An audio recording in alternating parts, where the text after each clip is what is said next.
As the Guardian series on race and sports starts today, and we mark 2 years since Colin Kaepernick first knelt during the national anthem, I am reminded that whenever an NBA player comes close to shattering one of my dusty old records, eager journalists contact me to ask how I feel. Here's how I feel.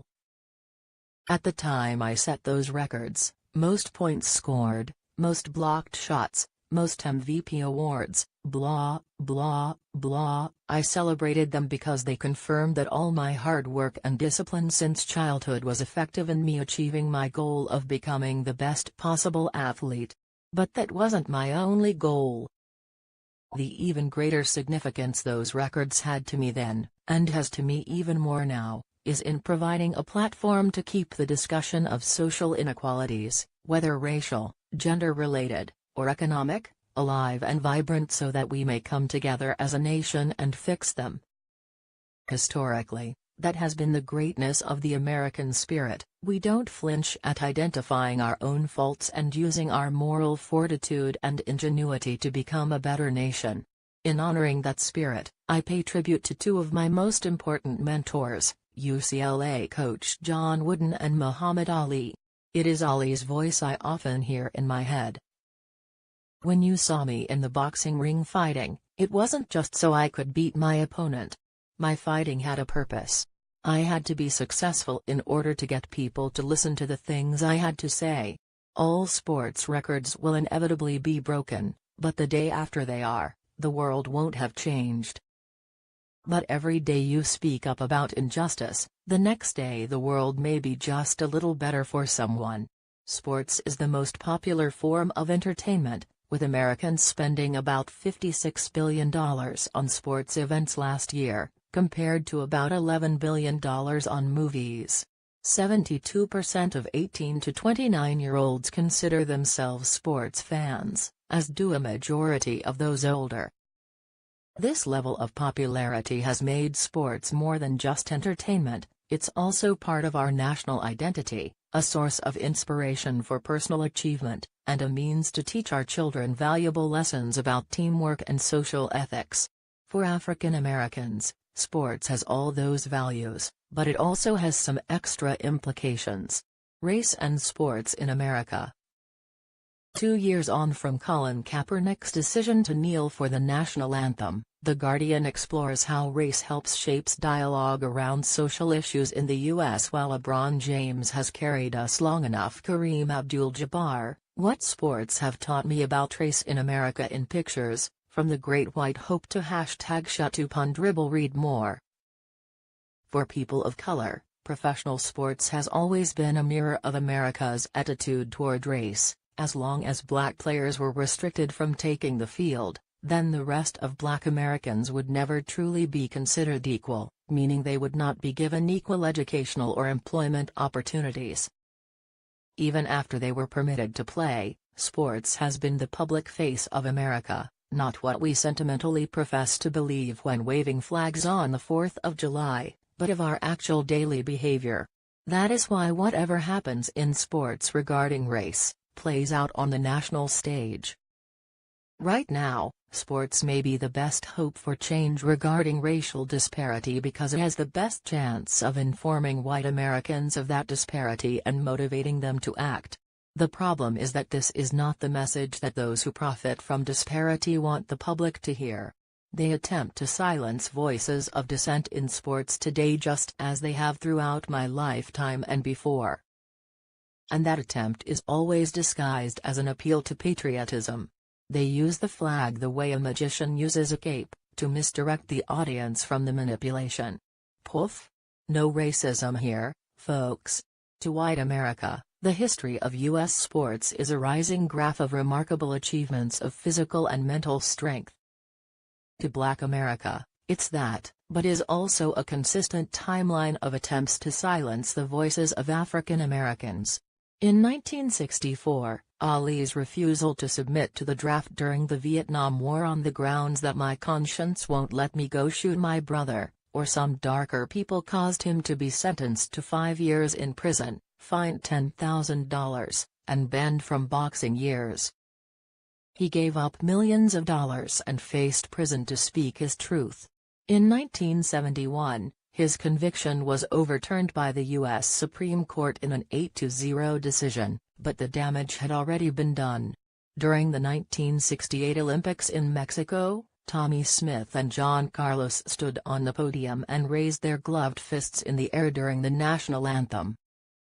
As a result, they were kicked off the team and sent back to the U.S., where they were ostracized in the press and received death threats. But many Black Americans felt pride that their own anger and frustration had been expressed out loud on an international stage. Carlos later said that it was not a Black Power salute, but a human rights salute. Smith said, "We were concerned about the lack of Black assistant coaches. About how Muhammad Ali got stripped of his title. About the lack of access to good housing and our kids not being able to attend the top colleges." That same year, Aretha Franklin sang the national anthem at the Democratic National Convention, and her performance was widely criticized in the press as disgraceful, objectionable, nerve-shattering.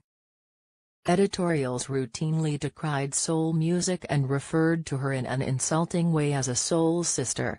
Wrote one angry reader, "Soul has its place, where, I'm not sure, but certainly not in the performance of our country's anthem." Even her magnificent voice was too Black for the national anthem and had to be silenced. In 2016, Colin Kaepernick's passive protest against racial injustice, the simple act of kneeling during the national anthem, ignited a firestorm of support and condemnation. Other players from other sports joined his nonverbal protest. Kaepernick himself was punished, and his NFL career appears to be over after he was blackballed by teams. The story continues. This month several NFL players kneeled or raised their fists during the national anthem, which prompted a tweet from President Trump. Numerous players, from different teams, wanted to show their outrage at something that most of them are unable to define. Trump, the pampered great white hope of 1%ers, who has never known a day without wealth, tried to silence Black men by telling the world that they didn't understand their own outrage.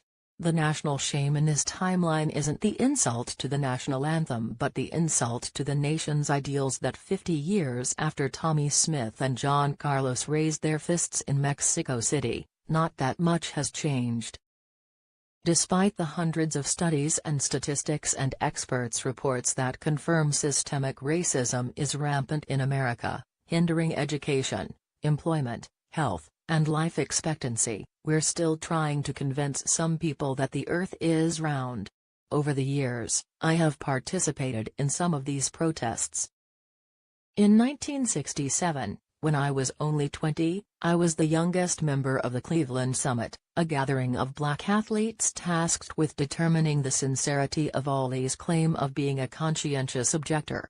In 1968, a few months after the assassination of Dr. Martin Luther King Jr., I had been invited to play on the Olympic men's basketball team. I was torn because I knew that joining the team would signal that I supported the way people of color were being treated in America, which I didn't. But not joining the team could look like I didn't love America, which I did. Instead, I chose to teach kids in New York City how to play basketball and why they should stay in school. My decision not to play resulted in hate mail calling me, among other things, an ungrateful nigger.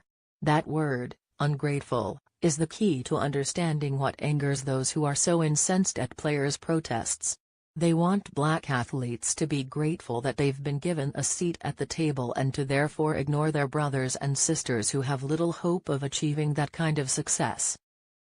The NFL's plan to protect America from witches. Kareem Abdul Jabbar read more that success of some Black athletes has a dark side for African Americans.